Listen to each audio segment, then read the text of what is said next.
Video like जरूर कर लीजिए और ऐसे वीडियो लगातार फ्री में पाने के लिए चैनल को तुरंत सब्सक्राइब कर लीजिए और बेल आइकन को जरूर टैप कर लीजिए ताकि आगे भी सारे वीडियो आपको मिलते रहे। यूट्यूब में फॉलो करते हैं तो प्लीज ये वाला फ्री टेलीग्राम चैनल जरूर ज्वाइन कर लीजिएगा। सारे नोटिफिकेशन सारे अपडेट यहीं पे आते हैं, ध्यान रखिए। तो दोस्तों आर ओ के लिए साइंस का जो ये टॉपिक है ना, ये आप समझो इससे क्वेश्चन हर बार पूछा ही जाता है। और जो टॉपिक है वो ये है, जो आपके अलग अलग विटामिन हैं और उनसे उनकी कमी की वजह से, उन विटामिन की कमी की वजह से कौन सी बीमारी, कौन सी डेफिशिएंसी डिजीज जो है वो होती है, ठीक है। और उस विटामिन का सोर्स कहाँ से है, मतलब अगर उस विटामिन को हमें चाहिए हमारी बॉडी में तो क्या चीज हमें खानी पड़ेगी। ये टॉपिक बहुत पूछा जाता है, इसी को जल्दी से हम लोग अच्छे से रिवाइज करते हैं। देखिए सबसे पहला है आपका विटामिन ए। अब देखो जितने भी विटामिन है ना, उनका केमिकल नेम जो है ना वो भी पता होना चाहिए, यहां से भी क्वेश्चन आता है। तो विटामिन ए जो है, विटामिन ए का केमिकल नेम है रेटिनॉल। क्या नाम है? रेटिनॉल, ठीक है। उसके बाद में अगर विटामिन ए की आपके शरीर में कमी है तो कौन सी बीमारी होगी? तो बीमारी होगी आपको नाइट ब्लाइंडनेस। कौन सी? Night blindness.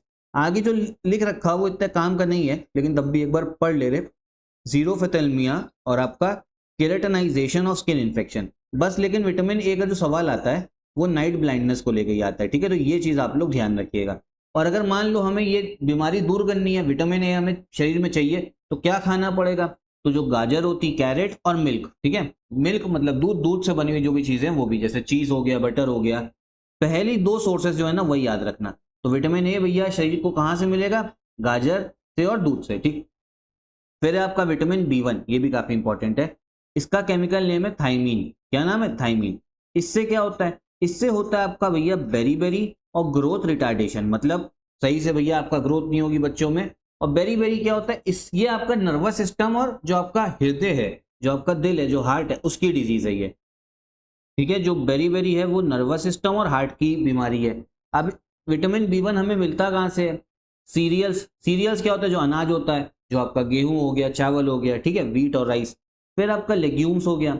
लेग्यूम मतलब दालें हो गई, ठीक है, दाल वगैरह। उसके साथ में राजमा हो गया, ठीक है। फिर सोयाबीन। ये तीनों चीज इसकी इंपॉर्टेंट है विटामिन बी1 की। विटामिन बी2 इसको हम लोग राइबोफ्लेविन बोलते हैं। क्या बोला जाता है? राइबोफ्लेविन। फ्लेविन। इससे क्या होता है? चिलियोसिस होता है, ठीक है। पीछे ध्यान रखना, चिलियोसिस। और डाइजेस्टिव डिसऑर्डर, मतलब पेट की जो बीमारी होती है, खाना जो है सही से पचता नहीं है, उसे बोलते हैं डाइजेस्टिव डिसऑर्डर। अभी जो चिलियोसिस है, इसमें मुंह के किनारे, मतलब होठों के किनारे ना क्रैक डेवलप होने लगता है, इसे बोलते हैं चिलियोसिस, ठीक है। यही ध्यान रखना है। फिर आपका इसका बी2 का क्या सोर्स है? दूध हो गया, एग वाइट। एग वाइट देखो, अंडा खाओगे ना तो बीच में आपको जर्दी भी देखने को मिलती है, पीली पीली। जो एग वाइट है उसकी बात हो रही है, सिर्फ एग वाइट, ठीक। फिर विटामिन बी6, इसका केमिकल नेम है पायरिडॉक्सिन। क्या नाम है? पायरिडॉक्सिन। इसकी वजह से कौन सी बीमारी होती है? एनीमिया। एनीमिया मतलब होता है आपका शरीर में खून की कमी, खून में भी जो रेड ब्लड सेल्स होते हैं, आरबीसी होते हैं, रेड ब्लड सेल्स, उनकी कमी, ठीक है। स्किन प्रॉब्लम भी हो सकता है। अब इसका सोर्स क्या है विटामिन बी6 का? इसका है मिल्क, ईस्ट, ठीक है, ये चीज ध्यान रखना। फिर आगे देखो विटामिन बी7, इसको विटामिन एच बायोटिन भी बोला जाता है। विटामिन बी7 की वजह से स्किन डिजीज होता है, हेयर फॉल, बाल जो झड़ने लगते हैं, विटामिन बी7। और विटामिन बी7 का क्या सोर्स है? मीट हो गया, ठीक है, आपका गेहूं हो गया, फिर आपके अंडे हो गए, ठीक। विटामिन बी9 फॉलिक एसिड, इसकी कमी की वजह से भी अनीमिया। अनीमिया वही आरबीसी की कमी। कहाँ से दूर होगा भैया? आप हरी सब्जियां खाओ, ग्रीन वेजिटेबल्स, लेग्यूम्स हो गए, ठीक है, वही राजमा, दालें। फिर उसके बाद देखो विटामिन बी12, इसका केमिकल नेम क्या है? कोबलामीन, ठीक है, कोबलामीन, ठीक है, ये इसका नाम है। और इससे क्या होता है? वही अनीमिया हो गया और नर्वस सिस्टम में दिक्कत। इसका सोर्स क्या है? मीट हो गया, फिश, आपका मछली, अंडे हो गए और दही हो गए। फिर है विटामिन सी, इसका केमिकल नेम एस्कॉर्बिक एसिड। क्या है? Ascorbic acid. इसकी वजह से स्कर्वी होता है, ये पूछा जाता है काफी बार। स्कर्वी क्या होता है? जो मसूड़े होते हैं ना, वो उससे खून आने लगता है, सूज जाती है, ब्लीडिंग गम्स। विटामिन सी को भैया अगर शरीर में चाहते हो, क्या क्या खाना पड़ेगा? आंवला हो गया, सिट्रस फ्रूट जैसे नींबू है, संतरा है, फिर टमाटर भी खा सकते हो। विटामिन डी कैल्सीफेरॉल इसे बोलते हैं। इसकी कमी की वजह से रिकेट्स होता है। रिकेट्स मतलब आपने देखा होगा कि बच्चों में हड्डियां वड्डियां जो है कमजोर होने लगती हैं, तो वो रिकेट्स, ठीक है। और ये कहाँ से मिलता है? चीज से, फिश हो गई आपकी, मछली, एग योल्क, ठीक है, जो आपका जर्दी होती है। फिर विटामिन ई टोसोफेरॉल, टोसोफेरॉल, ठीक है। इससे क्या होता है? जो आपका रिप्रोडक्टिव ऑर्गन है, स्टेरिलिटी आती है, मतलब आगे बच्चे होने में परेशानी होती है, ये चीज मतलब समझो विटामिन ई की वजह से। ठीक है, टोसोफेरॉल। अब इसका भैया इसको कहाँ से आप खा सकते हो, मतलब ले सकते हो विटामिन ई, कौन सा फूड सोर्सेस है? वेजिटेबल ऑयल जो होता है, वीट हो गया, सोयाबीन। फिर विटामिन के, विटामिन ए के को क्या बोला जाता है? Phylloquinone, phylloquinone.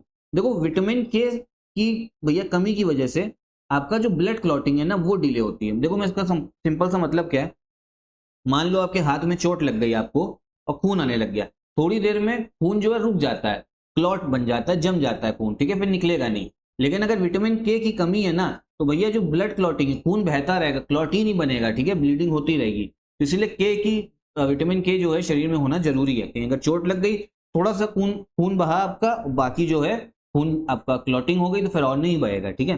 कहाँ से मिलता है? ये आपका हरी सब्जियों से, ग्रीन लीफी वेजिटेबल से। तो इतना विटामिन एंड डिजीज जो है आप लोग याद रखना इंपॉर्टेंट है।